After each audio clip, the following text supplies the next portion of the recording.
Hey folks, Gary here. Happy Thursday morning to you. Hey Cole.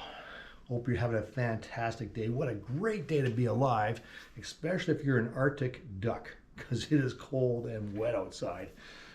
But that's all right. You know what? Every day, regardless of the weather, regardless of what's going on, it has the potential to be a fantastic day when you walk with God, when you're in His presence.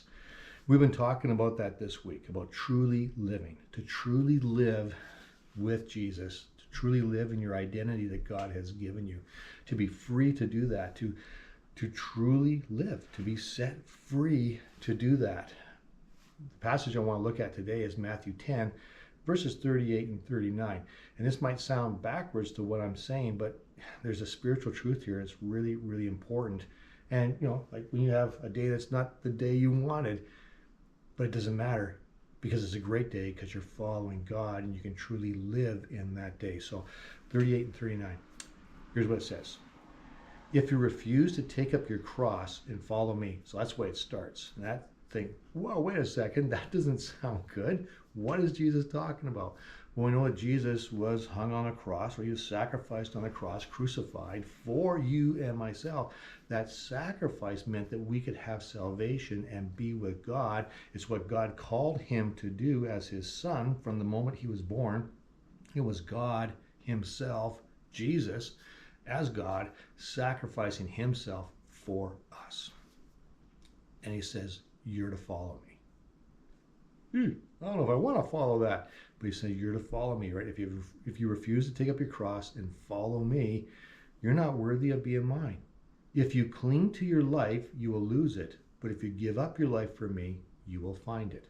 Now we know that all the apostles, they were all martyred, right? They all suffered really painful, horrible deaths. Other than John, who just suffered being martyred, he just didn't die. He died from natural causes later on. But we know that was incredibly hard. But in it, they truly lived for God. And here's what I'm getting at. Their sacrifice, they did that because of the incredible love that God had poured out upon them and their love for him, that they were doing what they were called to do. And they truly lived through it. They truly lived their identity that God had given them. Now, is God going to have you do this? I don't know for sure. I highly doubt it in North America. I really do. We live a privileged life here. Other parts of the world, yeah, that's definitely a possibility. Matter of fact, we know what happens every day. But here, I don't think anyone's looking to take your life. I don't think anyone's really looking to persecute you that much. But that said, we make choices every day. What am I going to follow? Am I going to follow my old patterns? Am I going to follow the world's desires? Am I going to follow the temptations of that stuff? Or am I going to follow Jesus instead? And here's what I want to tell you. You'll never regret following Jesus. Never once. The world will tell you all sorts of things, all sorts of desires, all sorts of stuff. The Bible will tell you, no, stay away from that. Now, why? Is that because God's a killjoy? Not at all. It's because you truly come alive in the things God has given you. I gave my life to the Lord 40 some odd years ago, 41 years ago, 42 years ago, somewhere around there. It's not that I was living a bad life before that. I was actually having a whole lot of fun. I was just out of high school, having a great time, really enjoying my life. But then I met Jesus. And that sounds really bad. And then I met Jesus and I didn't. No, it wasn't that at all. Then I met Jesus and then I understood how to truly enjoy my life. And those things that I thought were fantastic, I put them off to the side. Instead, I grabbed a hold of what was amazing. And what was amazing was Jesus. And I was able to truly live in him.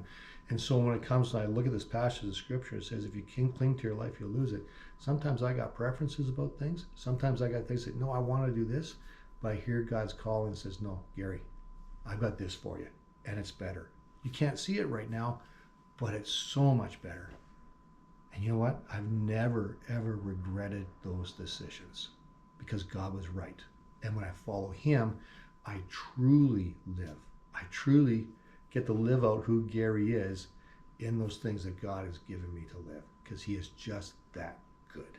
So there's a message for today. Thanks for watching. We'll catch you tomorrow.